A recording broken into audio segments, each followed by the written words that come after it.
Mucha gente se queja que los niños de hoy no leen. Es una queja frecuente en padres de familia, es una queja que escuchamos siempre en los colegios, y hay una presunción que la lectura permite acceder a la cultura universal, a la información que se trabaja en nuestros tiempos y permite ampliar los horizontes de las personas. Por eso es que hay una natural inclinación a procurar que los chicos aprendan a leer y gusten de la lectura. Sin embargo, hay una serie de estudios que demuestran que esta afición por la lectura se está perdiendo en el tiempo. Por ejemplo, en España se ha encontrado que la mitad de los españoles no leen habitualmente libros y 1/3 de los españoles han leído apenas un libro en el último año. En Argentina se acaba de hacer un estudio similar que muestra también que 1/3 de los argentinos en el último año no han leído un solo libro. ¿En qué bando te colocarías tú, Roberto? ¿En el de aquellos que leen o el de aquellos que no leen? No, definitivamente en el de aquellos que leen. Probablemente yo lea alrededor de 3 o 4 libros a la semana, y definitivamente no hay ningún día de mi vida en que yo no esté frente a un texto. Ahora, yo creo que no todas las personas estamos hechos para leer de esa manera. Creo que hay personas que son alfabetos, digamos, y algunos que son lectores funcionales, es decir, que leen para resolver problemas muy concretos. Y hay otros que leen por placer en términos generales. Yo diría que me sitúo en la última categoría. A mí me proporciona un gran placer la lectura. Ahora, recuerdo en mi experiencia como padre que para mí el nacimiento de mi hijo significó ya la posibilidad de que leyera y yo pudiera compartir con él libros. Quise que aprenda a leer lo antes posible. No tuve éxito porque él era mucho más físico que verbal. Y definitivamente comencé a presionar en ese sentido, lo cual no fue definitivamente una buena idea. Es un lector que aprovecha definitivamente los libros para cosas muy puntuales, para informarse de lo que ocurre y para obtener respuesta a las preguntas que hace. Por otro lado, mi hija sí es mucho más lectora, mucho más cercana a mí. Pero definitivamente creo que es importante plantearse la pregunta de cuáles son los modelos que ofrecemos los padres. A veces pedimos que nuestros hijos lean cuando no leen. Y otra cosa, y recuerdo que lo conversábamos tú y yo, León, es que si bien es cierto, hay personas que siempre parecen haber tenido la misma relación con la lectura a lo largo de sus vidas, es mi caso, creo que no es el tuyo. No, en mi caso yo he tenido en distintos momentos en mi vida distintas actitudes respecto a la lectura. Por ejemplo, cuando era pequeño me limitaba a leer solamente lo que exigían de mí mis profesores. Y realmente me resultaba muy tedioso, muy aburrido leer la Ilíada, la Odisea, el Quijote y todos estos textos que son clásicos y que seguramente a los profesores de literatura les gusta mucho, pero a nosotros los lectores jóvenes no tanto. Después, cuando pasé a la universidad, en la era romántica, en la era de la búsqueda existencial de mí mismo, empecé a leer sobre filosofía, empecé a leer lecturas de famosas obras literarias, sobre valores. Recuerdo los libros de José Ingenieros, por ejemplo, que me impactaron mucho. Después, cuando llegué a mi rol de padre y como profesor, empecé a leer mucho sobre psicología, sobre pedagogía. Dejé muchas de las lecturas anteriores y hoy en día es tan grande la cantidad de información que tengo que de alguna manera captar día a día, que soy un gran lector de artículos, de revistas, de internet, que se producen en todas partes del mundo, pero no soy un asiduo lector de libros. Y cuando un libro cae en mis manos, yo empiezo leyendo las conclusiones. Si las conclusiones me atraen, paso a la introducción. Y si la introducción me atrae, entonces trato de llenar o de leer algunas partes del interior del libro. Me resulta casi imposible leer asiduamente todo el tiempo libros y sin embargo siento que me es muy cómodo y que me mantiene muy informado y no me angustia en absoluto tener que dejar de lado libros a la mitad. Creo que no es tu caso, ¿no es cierto? No, para mí es terrible. No digo que nunca me haya ocurrido. Yo puedo estar molesto con un libro porque no me gusta, pero realmente me cuesta no terminarlo. Creo que vemos, amigos, que hay actitudes distintas, historias distintas, significados distintos para esta relación tan especial que existe entre una persona y un texto. Justamente después de unos segundos vamos a volver con nuestros invitados para tratar, como siempre, de a dos el tema de No me gusta leer.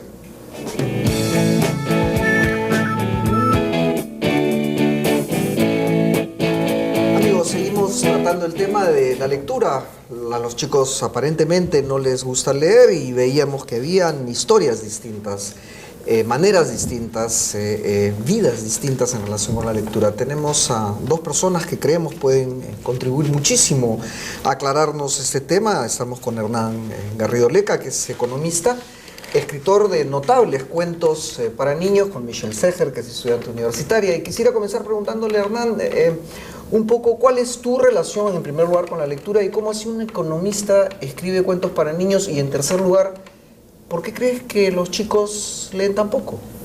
No, son tres preguntas. Son tres. Arranquemos por qué creo que los chicos leen tan poco, porque quizá no encuentran algo que realmente los atraiga, ¿no? Hoy en día les escuchaba en la conversación anterior sobre los estudios estos que hay que demuestran que la gente lee menos, porque creo que lee menos porque finalmente la lectura es una forma de entretenimiento, aunque a muchos de la gente que hace literatura y que escribe no le gusta aceptar eso. Y hoy en día tiene que competir con muchas más cosas que antes. Hay muchas más alternativas de entretenimiento. Ahí sale mi formación de economista, hay muchos más sustitutos. Y en los niños son un grupo de población que tiene también otras alternativas, desde el Nintendo, juego de realidad virtual, internet, jugar a la pega o lo que sea. Y entonces el cuento tiene que ser bueno, y lamentablemente en la literatura en español y particularmente en el Perú lo que yo encuentro es que ha habido mucho moralejismo, ¿no? Mucho el Ministerio de Educación diciendo necesitamos 2 o 3 cuentos, y el típico cuento para niños peruanos es Juan Nacho se va a los Andes y cuida a sus ovejitas, y al final lo que le quieren decir es no mientas. Entonces agarran y quieren transmitir un precepto moral, lo empaquetan como cuento y se lo enchufan a los chicos. Una pregunta, Hernán, perdóname. Yo leí una vez, y no solo yo, sino con mis pacientes, yo te lo dije, un cuento muy bonito que tú escribiste, La vicuña de 8 patas. ¿Qué buscaste con este cuento? Por ejemplo, en términos de lo que esperabas que tus lectores, tus pequeños lectores... Yo no sé si cuando uno escribe está pensando en los lectores, ¿no? Obviamente estás pensando porque estás escribiendo y estás diciendo alguien lo va a leer, pero estás escribiendo una historia, y lo que yo busco es hacer algo bien hecho, algo bonito, que sea interesante, que me guste a mí, para empezar, que me divierta a mí.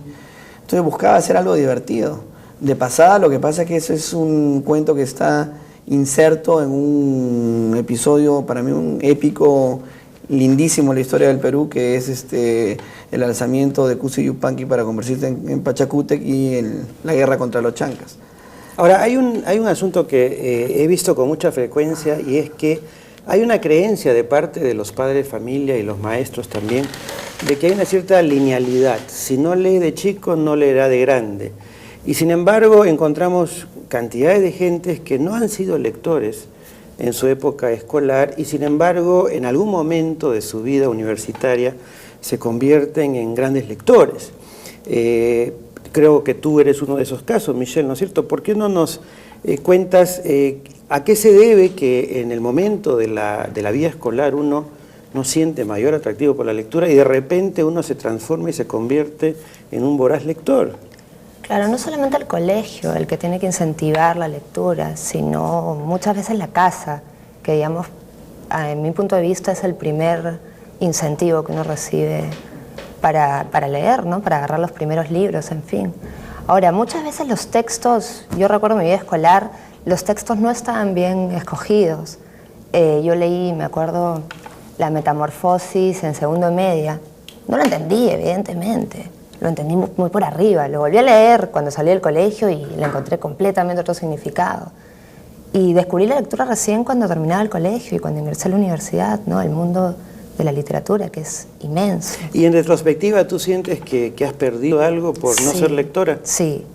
Uno sale y se da cuenta que tiene un hueco enorme en lo que es lecturas básicas para, qué sé yo, para la realidad nacional, para nutrirse. ¿Y tú leías cuentos para niños cuando eras niña? Porque no solo pensemos en el texto que uno tiene que leer para el curso de literatura en el colegio, no pensemos en que nos obligan a leer eventualmente el Quijote, o tú señalabas justamente la Ilíada o la Odisea, es decir que ¿tú leías, por ejemplo, cuentos para niños? Yo leía muy poco. Muy poco. ¿Y te leían? Eso es una pregunta que siempre me parece importante. Por ejemplo, ¿tus padres te leían cuando eras pequeña? Que yo recuerde, no.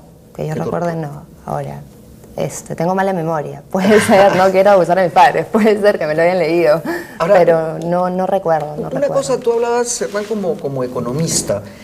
Yo entiendo, he leído algunas cosas, tú debes conocer mucho más de eso que yo, que la industria del libro está bien, quiero decir, tiene una salud adecuada. Entiendo que la oferta de libros, por lo menos la cantidad, ¿se sigue creciendo o eso no es así? Bueno, en el Perú no. En el Perú hay una serie de problemas condicionantes del marco legal, piratería, etcétera, que atentan contra las editoriales peruanas, pero en el resto de América Latina sí. Yo quería hacer un comentario a lo que decía Michelle. Yo creo que también hay mucho, depende de la relación con la lectura cuando uno es niño, depende de, muchas veces te condicionan la relación. Cuando tú llegas al colegio, yo me acuerdo claramente, leíamos un cuento, a mí me había gustado mucho, y llegaba al colegio y me preguntaban en qué año nació el autor, claro. La vida del autor, como si la vida del autor fuera quiénes son los personajes. Entonces, yo creo que la primera pregunta es: ¿te gustó o no te gustó? ¿Por qué te gustó? Totalmente. Si tuviera que escribir el siguiente capítulo, si la historia continuara, ¿qué quieres que hubiera pasado? Pero hay algo más en relación a eso, Hernán, y es que si el niño, cuando aprende a leer y escribir sus elementos más básicos de lectoescritura, no lo aprende con placer y no siente que la lectura o el texto escrito es un vehículo de comunicación en el que él puede transmitir emociones, afectos, sentimientos, y puede eventualmente rescatar la de otros que han escrito algo similar, y más bien su iniciación en la lectura es tortuosa, dura, no entiende, no comprende. Entonces el disgusto por el aprendizaje de la lectoescritura se traslada a el momento que tenga que leer un libro. Y el otro problema que tiene muchas veces es que los niños están educados a ser muy dependientes, dependen de la clase, dependen del profesor, dependen del formato de los 40 minutos de clase, y un buen día le dicen, bueno, aquí tienen un libro y vayan y lean.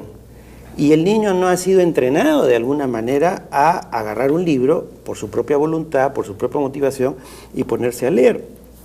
¿Qué nos puedes decir tú, Michelle, con respecto a esto? Es cierto, yo creo que uno en el colegio hace lo mínimo indispensable, ¿no? Te dejan el libro y te van a tomar un examen del libro. ¿Cuáles son los personajes? ¿Cuál es el argumento? En fin. Pero como dice Hernán, nunca te preguntan si lo entendiste, si te gustó. ¿Y por qué ahora la lectura que haces sí te parece interesante, hayan o no exámenes, digamos? No, claro, yo aprendí a leer. Creo que uno tiene que aprender a leer, aprender a tener una cultura lectora, leer por sí mismo, ir a una librería y comprarse un libro que le parezca interesante. Hay todo es todo un ritual. Es todo un ritual. Hay una cosa, sí. Una vez leí, por ejemplo, que Jonathan Swift escribía echado, que Víctor Hugo escribía en pie, es decir, un atril. Y creo que a todos nuestros invitados les vamos a hacer esa pregunta. Yo leo personalmente echado, o sea, yo nunca leo sentado, es casi imposible para mí.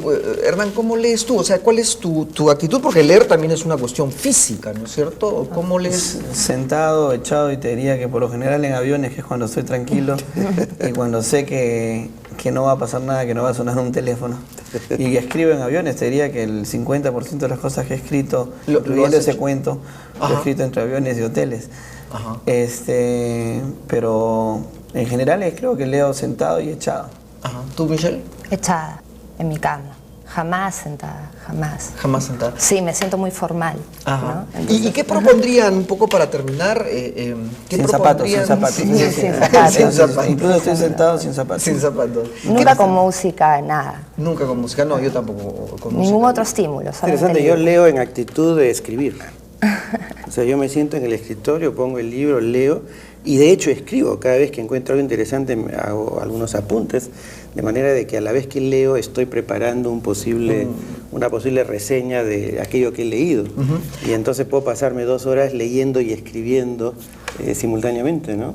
¿Y qué recomendarían brevemente para que los chicos pudieran leer más? Algunas de las cosas ya las han dicho, pero Hernán, tu opinión.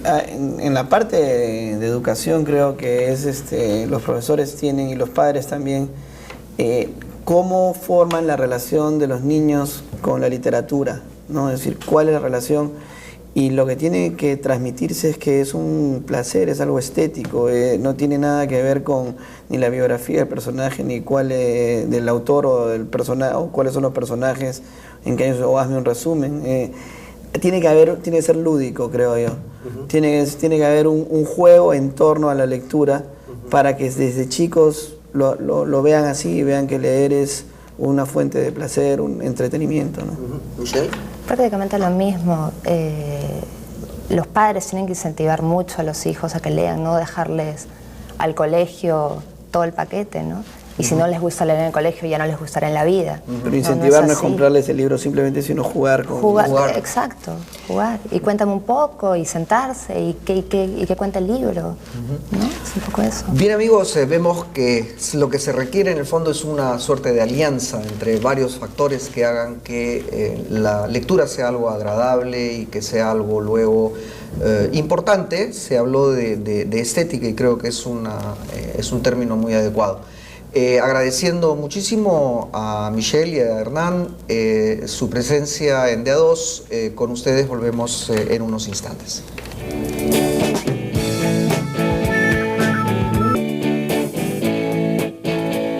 Vamos a escuchar ahora un testimonio vivo de un padre y un hijo que tienen un compromiso muy grande con la lectura por distintas razones. Y vamos a tratar de entender cómo es que en el vínculo de padres con hijos se puede fomentar la lectura y eventualmente hacer de ella un tema de interés en el hogar, en la familia. Estamos con Daniel Cueto y estamos con Alonso Cueto. Alonso, conocido escritor y hombre que trabaja mucho en los medios, y Daniel, su hijo, que tiene 12 años y que está en un colegio particular, que nos van a contar cuál es su relación con la lectura. Daniel, ¿cuándo empezaste a leer? ¿Qué lecturas son las que más te atraen? Como a los 5 años empecé a leer, comencé leyendo libros de referencia, enciclopedias, libros sobre el mundo, geografía, idiomas de todo el mundo. Ahora, bueno, leo un poco de ficción, libros de terror, como todos mis amigos, y no sé, otros libros de música en general. Y cuando tú escuchas que se dice que los chicos no leen, ¿qué sensación te produce eso? ¿Te parece que eso es así efectivamente? Bueno, no? Sí, un poco, pero ahora los chicos leen un poco libros de terror de Steiner, ¿no? ¿Cómo se llama el americano que escribe Escalofríos? Sí, Escalofríos. Muchos niños están leyendo eso ahora. ¿Y qué les atrae del terror? Buena pregunta. No sé, pero un montón de gente lo lee. ¿Y tú por qué? ¿Qué es lo que encuentras, por ejemplo, en esos libros? La sensación de este temor bien descrito que puede ocurrir, ¿te da a ti miedo o es simplemente...? Bueno, sí, da un poco de miedo, pero yo no leo tanto esos libros, no he leído tanto.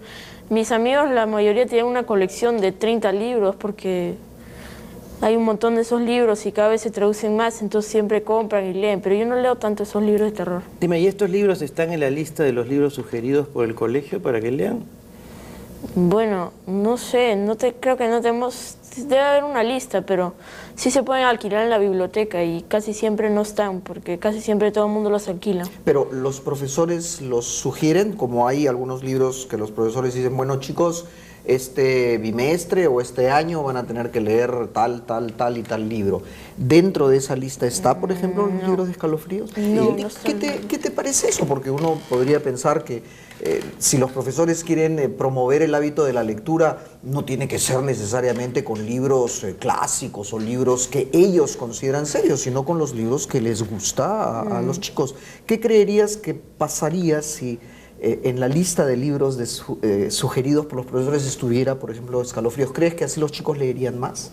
Sí, de repente leerían, aunque la mayoría de libros que hemos leído son, o sea, nosotros podíamos escoger los libros. Ajá. Y teníamos que hacer un informe, o sea, algo sobre el libro. ¿Y discuten, por ejemplo, en clases sobre estos libros de terror que los chicos escogen? Sí, bueno, a veces, pero casi nunca. ¿Qué libros prefieren discutir? No discutimos, o sea, sí discutimos un poco sobre libros. A veces también nos prestamos libros. No sé. ¿Y tú qué sientes cuando lees? ¿Qué es lo bonito de leer para ti? ¿Por qué lees tú, Daniel? Bueno, yo leo porque, no sé, me gusta. Es muy divertido y muy entretenido. Ahora, ¿tú no sientes una competencia entre la televisión, los juegos de video y el tiempo que necesitas para leer? ¿O haces todas las cosas a la vez? ¿Cómo te organizas? No sé, la mayoría de niños juegan más y ven más televisión de lo que leen, pero yo distribuyo igualmente mi tiempo. Una cosa, mientras tú hablabas, Daniel, tu papá te miraba, creo que con admiración, además de, obviamente, con cariño, por lo menos eso he percibido mientras estabas escuchando a Daniel.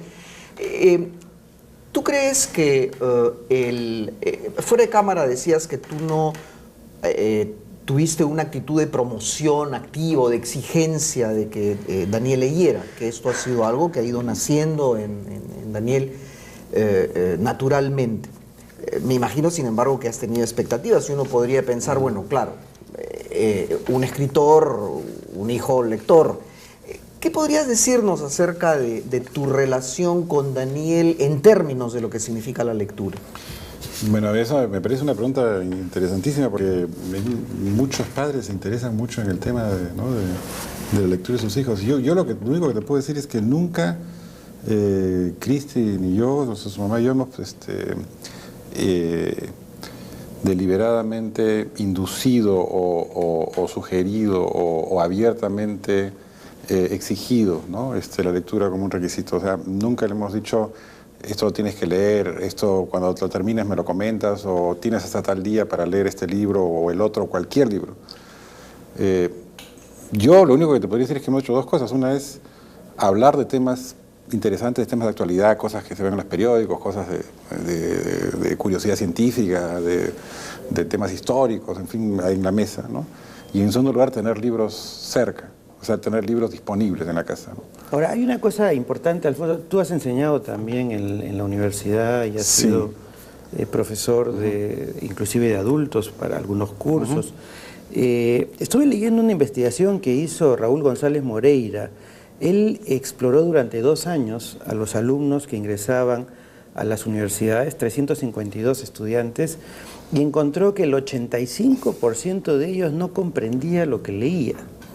Entonces, es natural que si jóvenes de 18, 19, 20 años no entienden lo que leen, quiere decir que no han desarrollado una capacidad de comprensión de lectura básica. Claro. Me puedo imaginar que no les debe gustar leer, porque eso supone pues un esfuerzo por algo que ellos no han desarrollado un hábito que les permita acceder a él. Claro. De lo que tú ves o has visto en los jóvenes que salen de los colegios, ¿cómo sientes tú su aproximación a la lectura? Mira, esa es una pregunta que yo me he hecho hace poco. En el Dominical del Comercio hicimos un informe una vez sobre este tema y vimos varios colegios. Una, digamos, característica común a los jóvenes es que ellos no quieren nada de lecturas que les impongan lecciones morales. No quieren lecciones morales. O sea, no quieren que un libro le diga conclusión, moraleja, eso. ¿Qué es lo que eso es absolutamente indispensable. Y eso es fácil darse cuenta.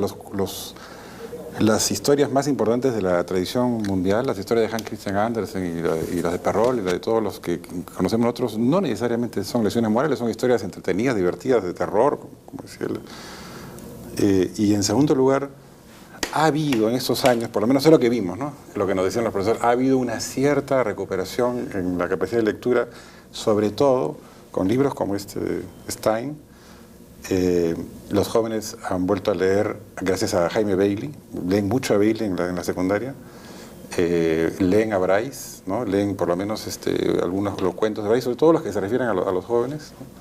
A Roald Dahl. Roald Dahl es un autor también muy importante para ellos, seguramente él sí está, por ejemplo, en la lista. Leen todo lo que tenga que ver con su mundo. Hay muchas novelas ahora de pandillas, de escenarios juveniles que les interesan. Eso que dices, Alonso, me parece importante, porque hay profesores o gente que hace programas de literatura que siente que es una barbaridad pues que los chicos no hayan leído El Quijote, la Ilíada, la Odisea, Vargas Llosa o cualquier otro de los clásicos de la literatura, y sin embargo cuando se insiste en que lean eso la gente no quiere leer. Y sin embargo cuando los jóvenes acceden a una literatura que los conecta con su adolescencia, con su pubertad, con el romance, con la ficción, con el amor, con el terror, ahí sí entran. Pero León, y con su realidad también, o sea, ejemplo, lo que dices de Bailey me parece... Por ejemplo, mira, bueno, esto es una cosa que nosotros vimos que de Vargas Llosa, a Vargas Llosa no lo leían, pero sí leían Los Cachorros de Vargas Llosa, que es una novela que ocurre en el Champañá, bueno, cuando él estuvo, y lo demás no, pero eso sí. Entonces, evidentemente hay una cuestión que a mí me parece importante. La gente quiere leer, porque hoy en día tenemos la posibilidad de conectarnos con nuestra realidad, ver cosas que ocurren de nuestro país, de nuestra ciudad, a través de la televisión. Y con tu lenguaje, ¿no? Que te hablan en el lenguaje de los chicos. Entonces, si no hay algo que encuentren que se refiere a calles que se conocen, o por lo menos a emociones que se tienen, entonces los chicos no leen. Pues, no sé qué piensas tú, Daniel, de esto, es decir, de la necesidad de que hayan cosas que te digan algo y no que se refieran a mundos que no conoces. ¿Qué piensas de eso? Sí, bueno, es verdad eso. Ahora, una última pregunta, Daniel. ¿Tú sientes que hay alguna relación entre leer y escribir? Es decir, cuando tú lees sobre ciertos temas, ¿tú sientes que quisieras escribir sobre ellos o tú desconectarías lo que es la fase de lectura de lo que es la escritura? Bueno, yo creo que sí están asociados. Yo, cuando leía sobre ciencias o algo, yo compraba cuadernos y, bueno, escribía resúmenes sobre lo que había leído y así llenaba varios cuadernos. Y hay muchos jóvenes que leen poesía y después les nace escribir sobre poesía. Es decir, hay un cierto vínculo también entre leer y escribir que bien sería bueno que se tome en cuenta cuando se trabajan estos temas en la escuela. Bien, amigos, vamos a regresar en unos instantes, como siempre, de a dos, con dos especialistas también en el tema de elaboración de textos, de libros, de literatura infantil y aprendizaje de lectura. Ya volvemos. Vamos a escuchar ahora la voz de dos personas que están especializadas en el tema de lenguaje, literatura, lectura, aprendizaje de lectoescritura, etcétera, que nos van a dar esa otra perspectiva con respecto al tema que hemos estado tratando, es decir, por qué hay chicos que les encanta leer, por qué hay otros que no les gusta para nada, pero no los condena en el futuro, y otros que quizás no aprenden desde pequeños y no van a leer nunca. Manuel, ¿cuál es tu primera reacción frente a lo que has escuchado en las rondas anteriores? Sí, mira, yo escuché con mucho interés lo que decían los entrevistados, lo que decían ustedes, pero sentía como que se le está cargando la mano al chico, cuando el problema no solamente está en el chico, sino también en el entorno. Somos una sociedad no lectora. Tú mismo decías al comienzo que hay adultos que no han leído un libro en toda su vida. Ojalá pudieran leer 4, como tú dices, al mes, ¿no? Pero a la semana. Si no hay un ambiente lector en la familia, si no hay un ambiente lector en la escuela, en este caso el chico no va a encontrar camino para estimularse, ¿no es cierto? Fíjate lo que pasa con el chiquito Cueto. Seguramente en su familia se lee mucho, él ve libros, los libros los ve con una gran naturalidad, Entonces ahí tenemos este jovencito que se desenvuelve de una manera maravillosa, ¿no es cierto? Lamentablemente esto no existe. Ahora, yo no estoy seguro de que los chicos no lean.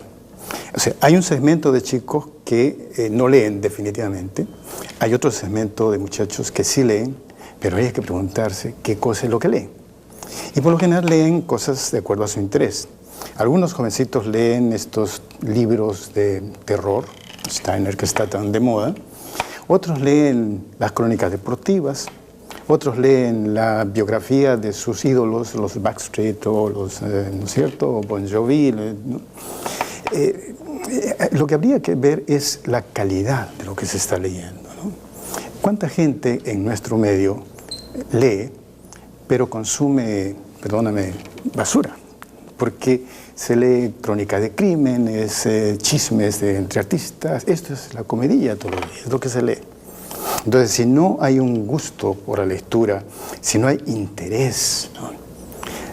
Mucho nos ha enseñado, mucho aprendí de lo que decía este chiquito Cueto, ¿no? Él comenzó a leer textos que no eran literarios, sino más bien textos de consulta, porque le interesaba. Seguramente le interesaba los dinosaurios, le interesaba, no sé, los viajes, y por eso leía eso. Nuestra escuela no logra despertar intereses. Y como no logra despertar intereses por, no sé, por los viajes espaciales, por la vida, por la ecología, entonces los chicos no tienen... Ahora, hay una cosa alrededor de lo que decía Daniel.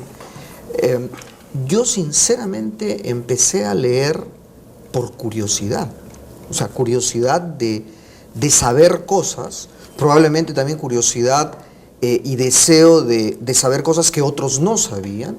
Y yo también, como lo hablábamos, comencé a leer libros de consulta, enciclopedias. Me gustaba ir, y como soy desordenado, un curioso muy, digamos, activo, entonces era ideal para mí poder ir de un tema a otro. Pero hay algo más, Roberto, y es que cuando uno lee por el placer de leer o por curiosidad, uno tiene algunos inconvenientes con respecto a la escuela.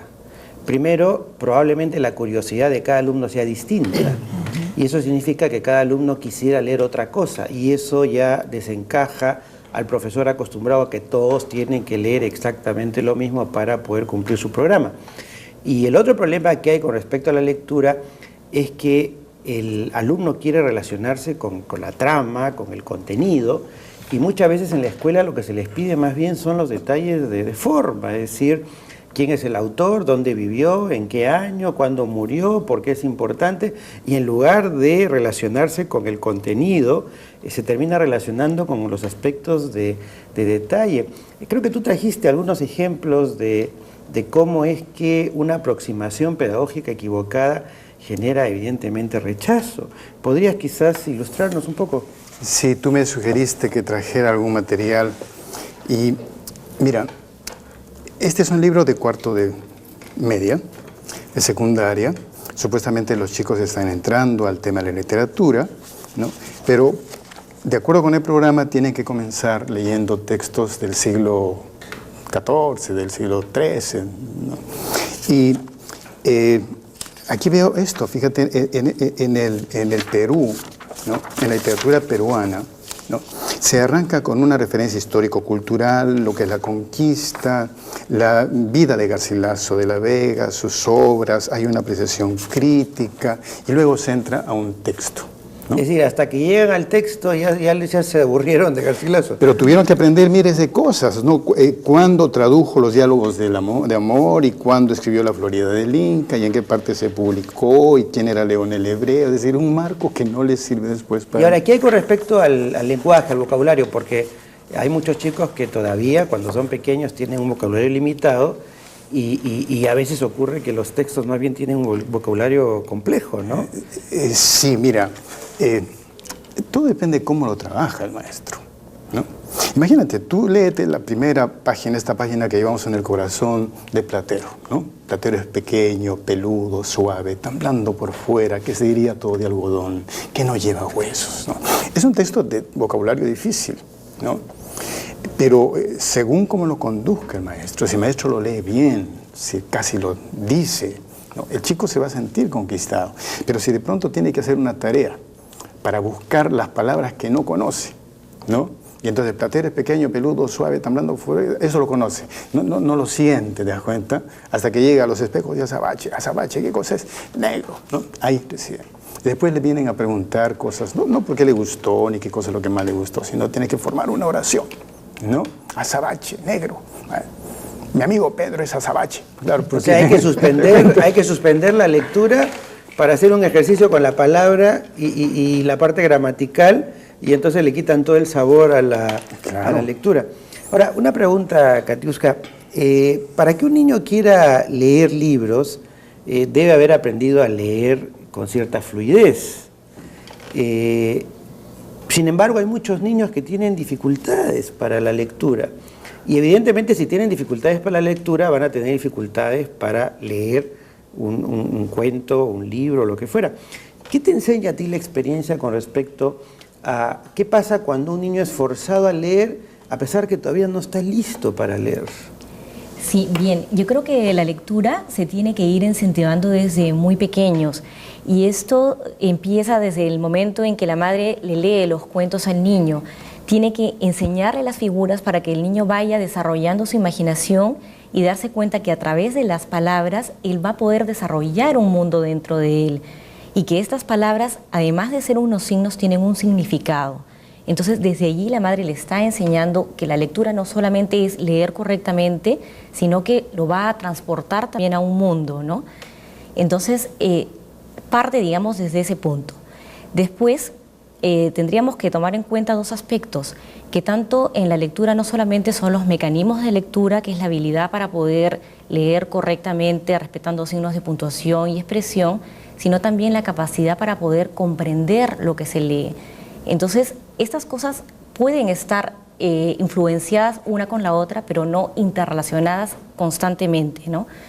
Con ello quiero decir que un niño puede leer perfectamente y sin embargo no entender lo que está leyendo. Y eso suele ocurrir mucho cuando los padres o los maestros quieren apurar a un niño que a los 4 y medio, 5 años ya empiece a leer, y entonces el niño por ahí, si tiene algunas habilidades, puede leer mecánicamente inclusive. Así es, pero no está comprendiendo. Sin entender nada. Y si le queda el hábito de la lectura mecánica, rutinaria, entonces no va a descubrir la importancia de ir comprendiendo y gozando de aquello que va leyendo, ¿no es cierto? Así es, porque no le entusiasma a él.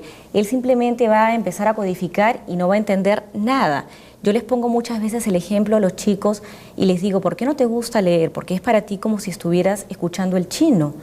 Escuchas el chino, pero no lo entiendes. Entonces no sabes qué es lo que está pasando. Y lo mismo ocurre con la lectura.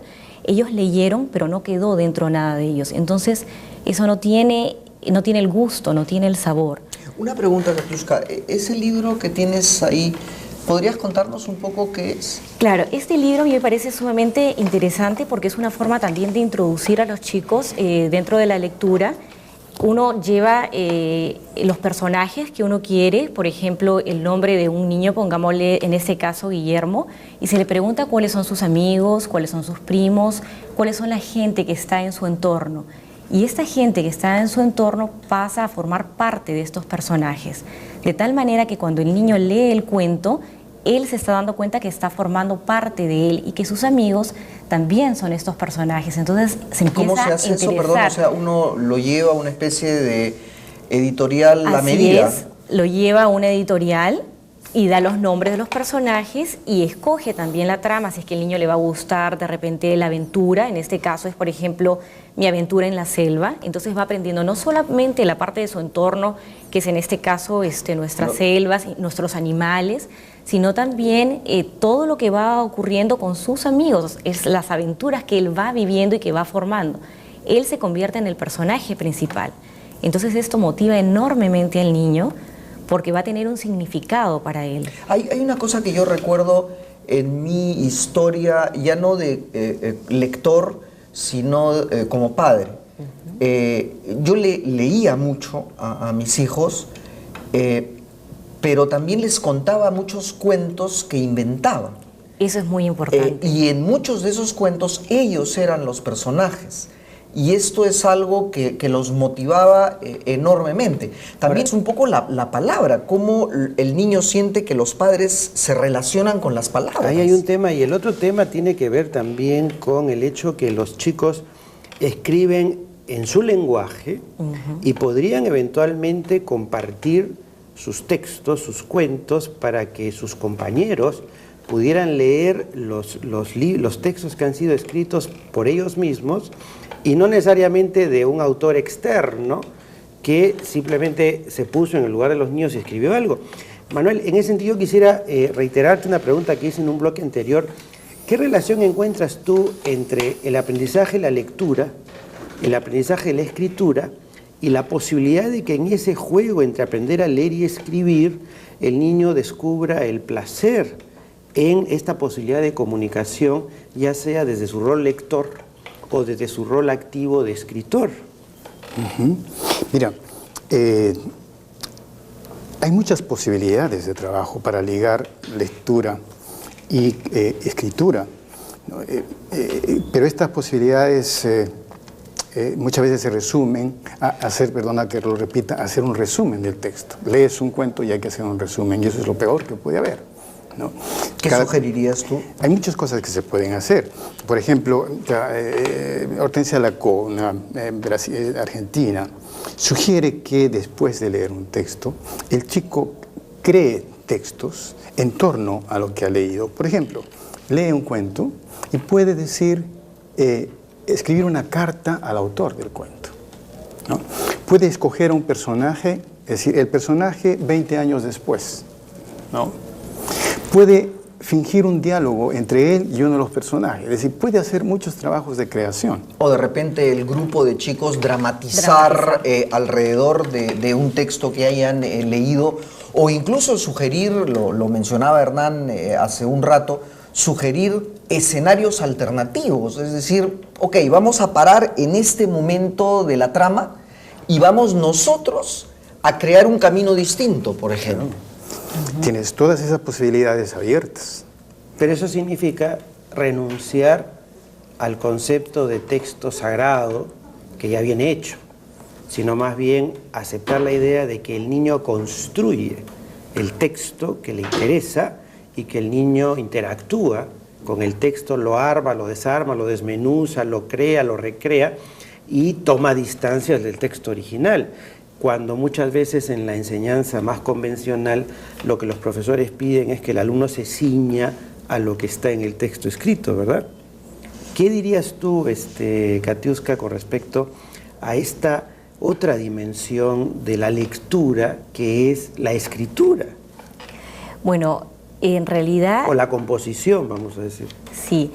Yo creo que el hecho de que los chicos empiecen a introducirse dentro de la lectura los va a ayudar a que ellos empiecen a escribir, y hay muchas formas en que los profesores pueden ayudar a que esto se desarrolle, ¿no? Por ejemplo, como se hablaba, uno les da un texto y se les puede pedir a ellos que determinen el final, que cambien, digamos, la trama de esta historia, qué hubieran hecho ellos en el lugar de ese personaje, qué cosas cambiarían. Y a partir de ahí ellos pueden elaborar un nuevo texto y se puede hacer inclusive concursos dentro del salón, porque eso les está desarrollando también no solamente la creatividad, está desarrollándoles el vocabulario y su nivel de expresión. Pero todo esto les cuesta realmente muchísimo trabajo a los profesores, porque el cambiar el sistema regular, que tiende a ser, aún a pesar de que se está luchando y se está tratando de cambiar, a ser puramente memorístico. Entonces, lo que se trata es de transmitir puramente conocimientos, y lo que se buscaría con esto es, al contrario, desarrollar habilidades, esas habilidades que en realidad son mucho más importantes porque son las que los va a ayudar en el futuro, ¿no? A que ellos se desenvuelvan en la vida. Ahora, yo te escuchaba, Katiuska, a ti también, y me iba dando cuenta de un par de cosas. Por ejemplo, el éxito que tuvieron y que tienen esta serie de Dragones y Calabozos, por ejemplo, ¿no es cierto? Donde los chicos van componiendo un poco diferentes escenarios, una suerte de novela para armar, digamos. Y en segundo lugar, que mientras que los textos sean muertos, verdaderamente los chicos no van a leer, es decir, tienen que entender y nosotros tenemos que presentarle los textos como algo vivo, es decir, algo con lo que se puede interactuar realmente, que se puede eventualmente cambiar y que no es simplemente una suerte de letra que está allí impresa y sobre la que no tenemos ninguna influencia. Y a eso quisiera agregar además el hecho de que si el niño está rodeado de un ambiente audiovisual, con mucha imagen, con mucho color, con mucho sonido, de repente el texto convencional, blanco y negro en las hojas de papel, ya no tiene el atractivo que quizás podría haber tenido antes, cuando era prácticamente la única opción. ¿Qué dirías tú, Manuel, con respecto a los beneficios o perjuicios que genera la televisión frente al tema de la búsqueda de la lectura como un hábito? Y en todo caso, ¿cómo imaginas tú un libro que pueda integrar los aportes que traen los audiovisuales a el texto para que el niño quiera leer un libro, pero ya integrando los elementos de la nueva tecnología? Bueno, en ese momento la televisión está compitiendo con el libro por el tiempo del chico y la televisión termina ganando. La televisión, el Nintendo terminan absorbiendo todo el tiempo de los chicos, ¿no? Y tendríamos que buscar canales para que la televisión misma apoyara nuestro empeño porque los chicos lean. En ese momento mucha gente ha visto y probablemente ha conocido a Alonso Cueto. ¿Cuándo lo va a ver por televisión de nuevo? Pasará muchísimo tiempo. Porque la televisión no presenta a los poetas, a los escritores comentando, discutiendo. ¿Por qué no se habla de libros? ¿Por qué eso no se presenta en un documental la realidad que sirvió de base para el autor? En fin, ¿por qué no se presenta una literatura viva? Tú decías libros vivos, pero también una literatura viviente. Y haciendo mesas redondas con niños, con jóvenes que discuten los autores, los temas que tratan. Mira, en la mañana yo estuve a las 11 de la mañana en este programa, en estos talleres que organiza Eduardo Rada en la Municipalidad de Miraflores. Y fui porque era un taller en torno a la poesía de Manuel Moreno Jimeno.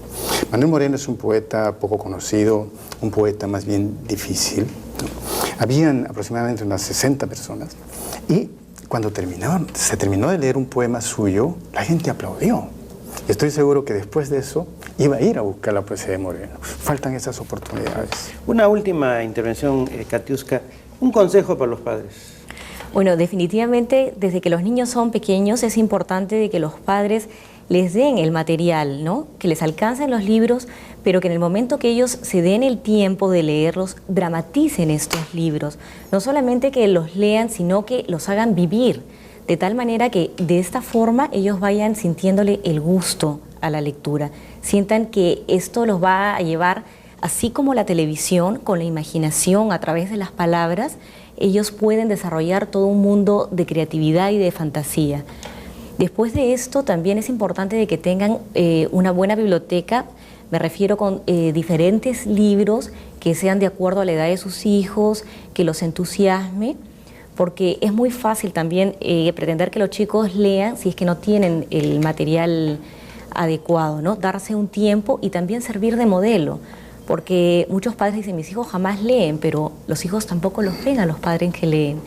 Un niño que ve que lee, seguramente también como consecuencia va a imitar al padre. Bueno, les agradecemos mucho a Manuel Valdivia y a Katiuska Mas por su presencia en nuestro programa de A2 y regresamos en unos instantes, con unos comentarios de cierre. Ya volvemos.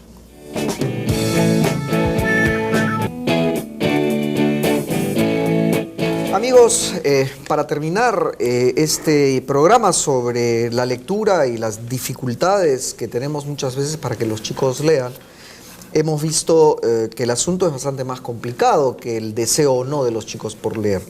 Están los modelos, la ausencia de placer, porque hay una cosa que es muy importante.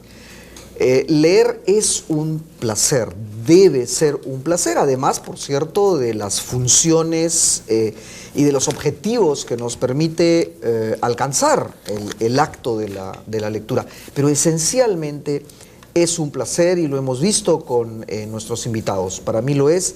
Y como padre he tratado de promover la lectura, de mostrar el valor de la palabra, la importancia de la palabra y a dónde ella nos lleva como un instrumento poderosísimo que tenemos que tratar de usar siempre en bien de las cosas. En todo caso, voy a dejar a León para que saque algunas conclusiones y dé algunas orientaciones sobre este tema que ha sido verdaderamente apasionante para mí. Bueno, en primer lugar, yo quisiera rescatar algo que dijo Alonso Cueto a manera de síntesis cuando ya se retiraba. Nos decía, pienso que el mensaje que hay que transmitirle a los niños y jóvenes de hoy es que leer es maldito, es bestial, es lindo. Y de alguna manera todo aquello que abone a favor de la lectura como algo tedioso, tortuoso, rígido, rutinario, va a generar rechazo. Y aquello que más bien respete su curiosidad, su interés, su posibilidad de participación de los chicos, puede ser realmente interesante. Y en ese sentido vale la pena que los colegios tomen nota que la función de la literatura, de la lectura, primero que no puede estar disociada de la escritura, es decir, leer, escribir son casi dos caras de una moneda y por lo tanto cuando el alumno aprende a leer también está aprendiendo a escribir y cuando el alumno está aprendiendo a escribir tiene que aprender a comunicar sus textos, leer los textos de sus compañeros, descubrir en la escritura un vehículo de comunicación y no perder de vista el tema del placer, el placer por descubrir, el placer por escribir, el placer por comunicar, el placer por entender lo que los otros han querido transmitirle a uno, participar en la construcción de un cuento, en la redacción del cuento, en la construcción del principio o el final de un cuento ya escrito por otros, participar en la elección de los temas. Hemos visto que depende de la edad de cada uno, el tipo de lectura o el tipo de cuento que les pudiera interesar. Ellos tienen que tener la posibilidad de elegir, tienen que tener la posibilidad de decidir qué quieren leer y qué no quieren leer. Y evidentemente, todo enfoque escolar, formal o de los padres que exija que el alumno lea lo que el profesor considera que es lo adecuado, corre el riesgo de convertirse en una carga para los chicos. Finalmente quisiera recomendar a los padres, no usen la lectura como castigo. No se trata de que si el chico no hizo tareas o se portó mal, entonces hay que encerrarlo en su cuarto para que lea, o obligarlo a leer una cierta dosis de cantidades de textos para poder cumplir con un determinado nivel de tarea en el hogar, a partir del cual uno tiene derecho a otro tipo de actividades. Si el alumno en un momento dado, el joven en un momento dado, no tiene ganas de leer, no forcemos una relación nociva, negativa con la lectura, porque si en un momento dado de su vida no le provoca leer, eso no quiere decir que el día de mañana no habrá de ser un lector, como hemos visto en el caso de Michel y tantos otros que pueden ser grandes lectores, a pesar de que en un momento dado de su vida sintieron que la lectura no les decía mucho. Y finalmente a los jóvenes, simplemente animarlos a que exploren. Pueden ir por el lado de la ciencia, la literatura, las biografías, el terror, la fantasía. Agarren los libros, hojéenlos, explórenlos, traten de encontrar algo interesante en ellos. Seguramente van a descubrir que van a poder ampliar su mundo con algo de lo que está escrito en estos libros. Amigos, nos despedimos de ustedes hasta la próxima semana con un nuevo tema que esperamos que sea de su interés. Como siempre, Roberto y yo, juntos de a dos.